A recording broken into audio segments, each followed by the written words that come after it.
So after about a decade of being involved in the health and wellness field and the personal development and transformation fields, I've come to see patterns. That's what intuition is to me at this point, is pattern recognition.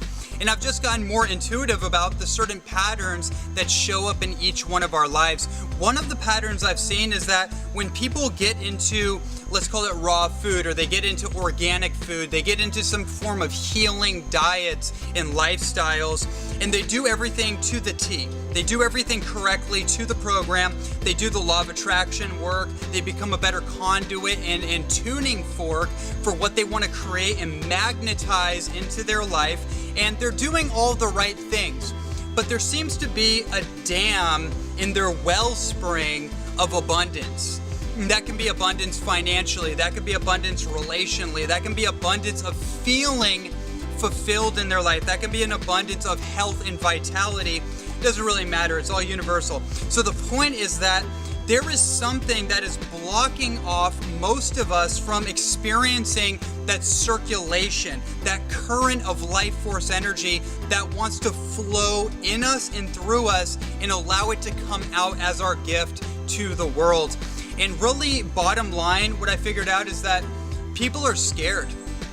People are locked into what I call a pathology of fear, where fear actually starts to cripple people. They're caught up in the worries, the doubts, the concerns, the not enoughness of life, and they're putting their magnifying glass on what they don't have and what they don't want to happen, and that's a subconscious program, right? So it doesn't matter what kind of ways we try to trick ourselves, or all the different healing modalities that we do on the outside. We can only affect outside circumstances by interior decorating, right? The outside is affected by the inner work. So when we start to change the programs and the storylines and the meaning that we give to events in our life from a place of fear to a place of radical optimism, things in our life start to shift.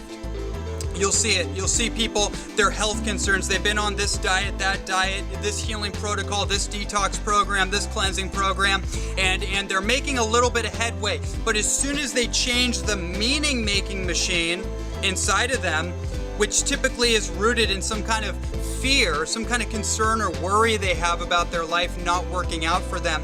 As soon as somebody switches that and replaces that meaning with a more empowered meaning, things start to turn on. Their body's self-healing physician starts to turn on. Old wounds start to heal themselves. Old relationships start to heal themselves. Abundance starts to circulate into these people's lives, into all of our lives. So what I really would love for everybody listening to this to get out of this is that we're in an evolutionary progression right now. And in order to evolve, we have to have the resolve. And when we have a resolve to evolve, our problems dissolve. And we have to be willing to let go of the caterpillar qualities that we once held on to, and to be willing to dissolve in the chrysalis in order to be born into a magnificent butterfly and allow our wings to flap and allow us to fly uninhibited with worry, doubt, fear, concern, shame, fear, and guilt.